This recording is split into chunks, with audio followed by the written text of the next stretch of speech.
Welcome to National Computer Education Muzaffarpur. Video में बने रहें, लाइक करें, शेयर करें और कमेंट करना ना भूलें। Hello, good morning to all. मैं विशाल, आप देख रहे हैं नेशनल कंप्यूटर एजुकेशन मुजफ्फरपुर। आज tally.erp 9 में थ्योरी नंबर 18 में बात करेंगे बिल वाइज बिल डिटेल्स का मेथड ऑफ एडजस्टमेंट।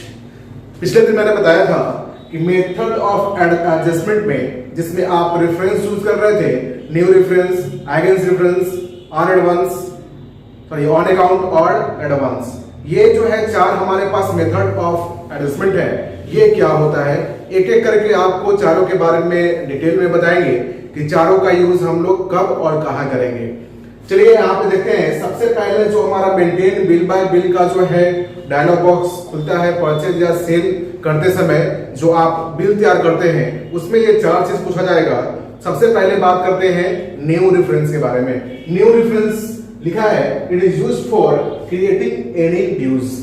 मतलब अगर आप किसी भी पार्टी से कोई सामान खरीद रहे हैं या फिर बेच रहे हैं, अगर वो पैसा जो है, वो अमाउंट जो है वो ड्यू चलने वाला है, ड्यूज लगने वाला है, वो आपको आगे कभी पेमेंट हो या रिसीव हो, कब हो, आगे 30 दिन 45 दिन के बाद, वैसे केस के लिए हम लोग यहाँ पे न्यू रेफरेंस का यूज करेंगे। क्यों? जब हमें किसी पार्टी से ड्यू का केस हो, क्रेडिट का केस हो, तो हमेशा अभी तो चूंकि आपको दो वाउचर बुक के बारे में बताया है जिसमें आपका है परचेज और है सेल, तो एकदम से याद रखना है कि अगर आप न्यू रेफरेंस पे काम करेंगे तो आपको परचेज और सेल के केस में आपको उसको डालना पड़ेगा। जैसे परचेज कर रहे हैं या फिर सेल कर रहे हैं, किसी भी पार्टी से आपको ड्यू लगाना है या क्रेडिट पे काम कर रहे हैं, तो फिर वहां पे जो maintain bill bye bill detail का डायलॉग बॉक्स खुलेगा, वहां पे आपको न्यू रेफरेंस चूज करना है। आगे और भी वाउचर्स बुक पढ़ाएंगे, बताएंगे आपको, तो उसमें आपको बताएंगे कि फिर न्यू रेफरेंस कहां और कहां यूज होने वाला है। फिलहाल अभी तक जो मैंने बताया, इसमें परचेज और सेल करते समय आपको जब बिल ड्यू करना है, क्रेडिट करना है, तो न्यू रेफरेंस का चूज करना पड़ेगा। अगला जो है आपका अगेंस्ट रेफरेंस। अगेंस्ट रेफरेंस क्या है? देखिए, अगेंस्ट रेफरेंस में it is used for adjustment against any existing dues. मतलब जो भी ड्यू आपने तैयार किया है, जो भी ड्यू का आप बिल तैयार किया है, अगर उसको एडजस्ट करना हो या फिर क्लियर करना है, तब आपको अगेंस्ट रेफरेंस का यूज करना पड़ेगा। जैसे अगेंस्ट रेफरेंस में आप अगर किसी भी पार्टी से अगर परचेज किए हो, सामान खरीद लिए हैं, तो उस पार्टी को क्या करना पड़ेगा? पेमेंट करना होगा। तो जब आप पेमेंट करेंगे तो उसका बिल एडजस्टमेंट होगा। उसी प्रकार अगर किसी भी पार्टी से आप अगर सेल किए हैं तो उससे पैसा रिसीव करेंगे तो उसका बिल एडजस्टमेंट होगा।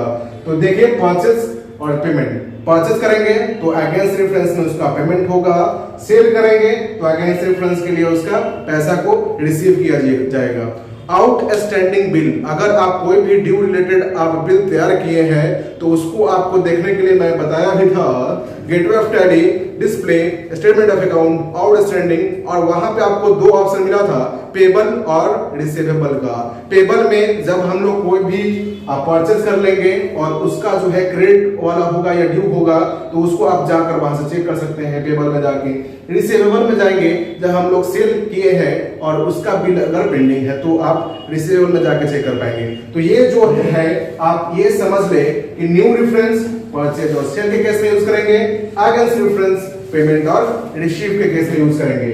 बाकी अगला जो आपका है वो है एडवांस। एडवांस में क्या लिखा है? This method is used for payment without any previous due.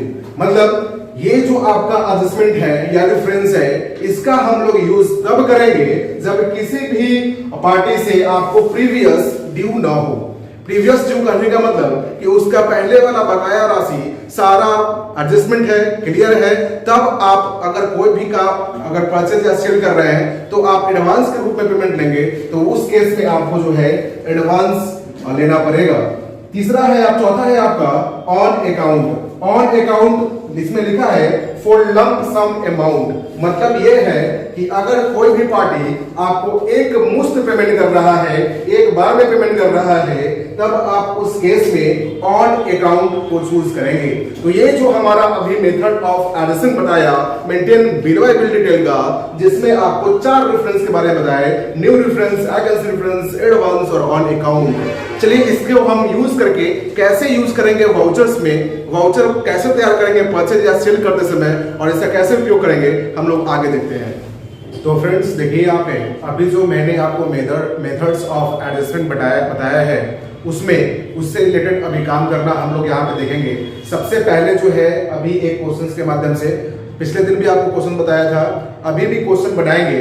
उस क्वेश्चन को बनाने के बाद जो भी वाउचर एंट्री होगा परचेज का, अभी वो परचेज का वाउचर एंट्री करेंगे, और यहाँ पे जो परचेज होगा वो क्रेडिट होगा, मतलब जो भी पेमेंट होगा उसका ड्यू होने वाला है। उसके बाद करने के बाद हम उसको चेक करेंगे कि आउटस्टैंडिंग बिल हमारा दिखाई पड़ रहा है कि नहीं, और फिर उस बिल को एडजस्ट करेंगे।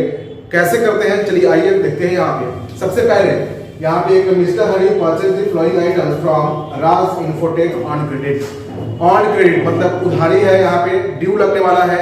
राज इन्फोटेक से कोई सामान मिस्टर हरी खरीद रहे हैं। क्या सामान खरीद रहे हैं, यहाँ पे देखिए मॉनिटर 5 पीस 2500 का रेट है, कीबोर्ड 10 पीस 2000 का रेट है। ये जो सामान है मिस्टर हरी खरीद रहे हैं राज इन्फोटेक से। राज इन्फोटेक से खरीद रहे हैं उधारी। तो आपको पता है पिछले वीडियो में मैंने बताया है कि अगर उधारी हो या ड्यू वाला हो, किसी पार्टी से अगर आपको सामान खरीदना है या फिर बेचना है, तो आपको मेंटेन बिल वाइज डिटेल्स जानना पड़ेगा, जो कि पिछले वीडियो में मैंने डाला है। तो बिल वाइज डिटेल्स के अंतर्गत आपको राज इन्फोटेक का लेजर बनाना है। लेजर बनाएंगे, नेम में डालेंगे आप राज इन्फोटेक, और अंडर ग्रुप में डालेंगे सैंड्री क्रिएटर। क्रिएटर डालेंगे इसलिए चूंकि हमारा परचेज का केस है, अगर सेल होता तो सैंड्री डेप्टर्स डालते हैं। उसी में आपको नीचे ऑप्शन मिलता मेंटेन बिल वाइज डिटेल्स या एक्टिवेट बिल वाइज डिटेल्स। तो आप उसके सामने यस करेंगे, और यस करने के सामने एक्सेप्ट करेंगे। तो हमारे पार्टी नेम में यहाँ पे आपको चूज कर लेना है राज इन्फोटेक। बाकी आप इनवॉइस नंबर में जो भी इनवॉइस नंबर डालना चाहते हैं, जिस नेम से आप बिल निकालना चाहते हैं, यहाँ पे इनवॉइस नंबर डालेंगे। और अगर आप इस डायरेक्ट वाउचर में है, अगर आप यहीं से डायरेक्ट लेजर बनाना चाहते हैं पार्टी का, तो आप वहां पे Alt+C से जो है आप शॉर्टकट की का यूज करके आप लेजर बना सकते हैं। लेजर बनाने के बाद अब यहाँ पे पूछा जाता है परचेज लेजर। परचेज के केस में परचेज लेजर, सेल के केस में सेल्स लेजर। तो यहाँ परचेज का केस है तो हम यहाँ से चूज कर लेंगे परचेज, या फिर आप Alt+C करके यहीं पे लेजर बना लें।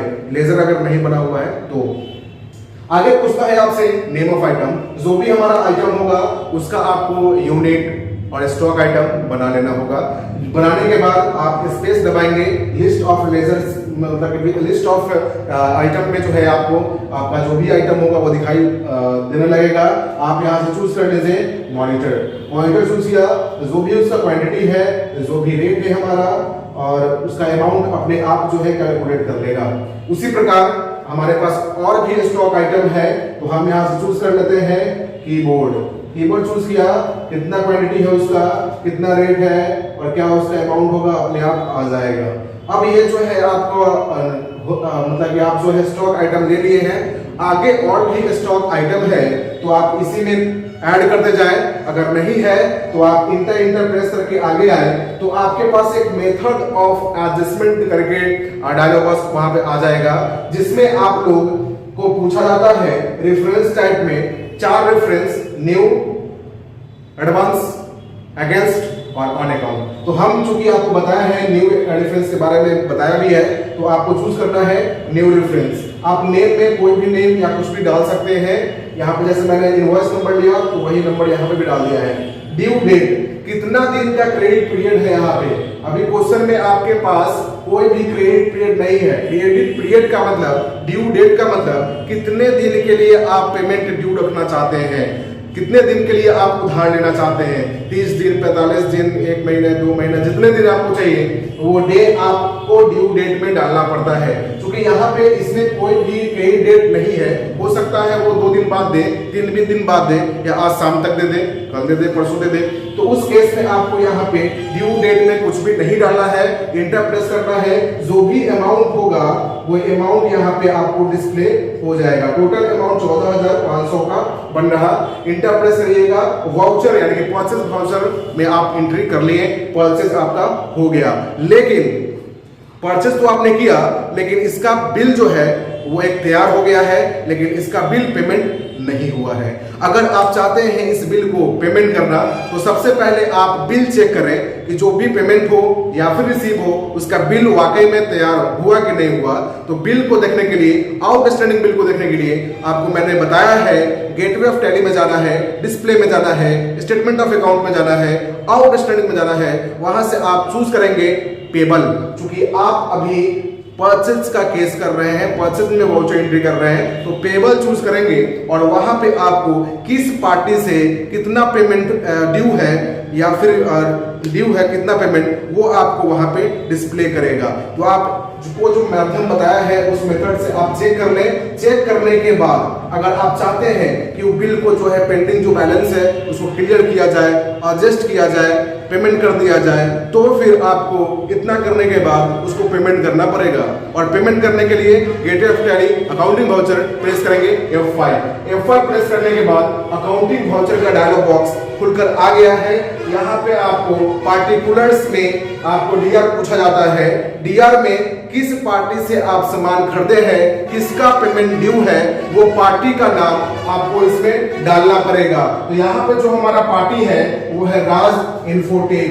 राज इन्फोटेक आप इसमें डालेंगे और उसका अमाउंट डालिएगा, कितना रुपया क्रेडिट है। तो आपका जो है 14,500 रुपए है।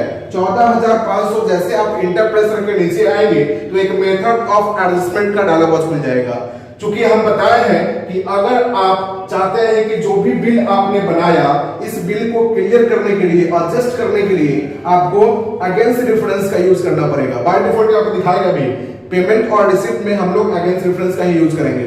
तो अगेंस्ट रेफरेंस आ जाएगा और आपको जो बिल बनाए थे, ये वाला बिल, वो बिल आपको यहाँ पे डिस्प्ले करने लगेगा। आपको सिंपली क्या करना है, उसको सिलेक्ट कर लेना है। वो बिल को आप सिलेक्ट करिए, इंटर प्रेस करिए। अगर वो कैश पेमेंट है तो कैश, अगर बैंक के थ्रू है तो बैंक। बाकी आप इंटर प्रेस करके एक्सेप्ट करेंगे, आपका जो है जो भी आउटस्टैंडिंग बिल था राज इन्फोटेक का, वो आउटस्टैंडिंग बिल क्लियर हो गया। इसी प्रकार आप सेल कर सकते हैं और उससे पैसा रिसीव कर सकते हैं। तो चलिए आज के लिए बस इतना ही। अगले दिन आपको जो है और कुछ नए टॉपिक के साथ आगे बात करेंगे। तो आप चैनल को सब्सक्राइब करना ना भूलें, कमेंट करना ना भूलें। Thank you.